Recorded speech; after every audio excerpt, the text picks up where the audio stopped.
संत शिरोमणि श्री रविदास मंदिर निर्माण समरसता यात्रा पहुंची रीवा। संत शिरोमणि श्री रविदास मंदिर निर्माण को लेकर भारतीय जनता पार्टी द्वारा समरसता यात्रा का आयोजन किया गया था, जिसमें आज 30 जुलाई को यह यात्रा रीवा पहुंची, जहां जन संवाद कार्यक्रम आयोजित किया गया। सागर में 100 रुपए करोड़ से निर्मित होने वाले संत रविदास जी के भव्य मंदिर निर्माण हेतु सिगरौली जिले से प्रारंभ होने वाली संत रविदास मंदिर निर्माण समरसता यात्रा को मुख्यमंत्री शिवराज सिंह चौहान ने चरण पादुका पूजन कर रथ 25 जुलाई को रवाना किया था। यह यात्रा सीधी रीवा, सतना, पन्ना, छतरपुर, निवाड़ी एवं टीकमगढ़ होते हुए 12 अगस्त को सागर पहुंचेगी।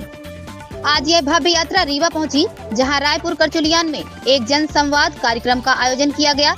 इस दौरान गुड़ विधायक नागेंद्र सिंह रायपुर करचुलियान, जनपद पंचायत अध्यक्ष श्रीमती सुमन साकेत, सरपंच श्रीमती मनीषा तिवारी, जनपद अध्यक्ष श्रीमती सुनीता सिंह ढिल्लो सहित हजारों की संख्या में कार्यकर्ता उपस्थित रहे।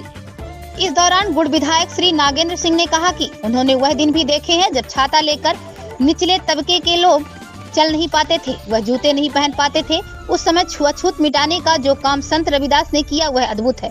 उन्होंने कहा कि संत रविदास ही हैं जिन्होंने कहा कि मन चंगा तो कठौती में गंगा, मतलब अगर मन साफ है तो गंगा नहाने की जरूरत नहीं है।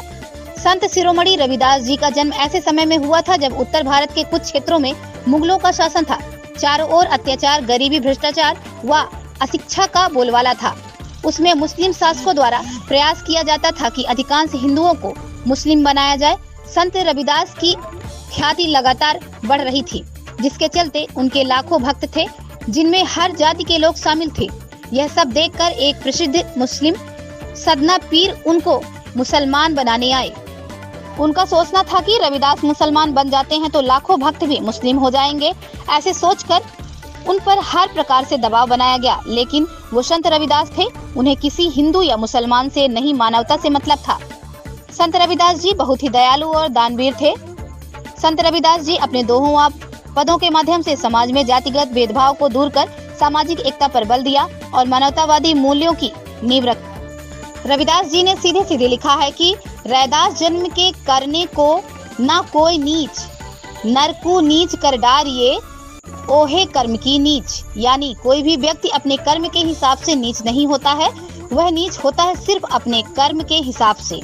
संत रविदास ने अपनी कविताओं के लिए जनसाधारण की वज्र भाषा का प्रयोग किया, साथ ही इसमें अवधी, राजस्थानी, खड़ी बोली और रेखता यानी उर्दू फारसी के शब्दों का मिश्रण किया है।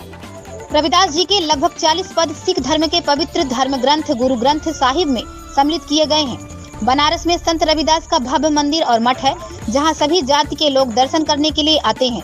बनारस में श्री गुरु रविदास पार्क है, जो नगवा में उनके यादगार के रूप में बनाया गया है, जो उनके नाम पर गुरु रविदास मार्ग और पार्क बना है। इसी कड़ी में लगभग 100 करोड़ की लागत से सागर में संत रविदास का भव्य मंदिर बनाया जा रहा है, जिसके लिए इस भव्य समरसता यात्रा का आयोजन किया गया है, जिसका उद्देश्य समाज में एकता और शांति लाना मात्र है।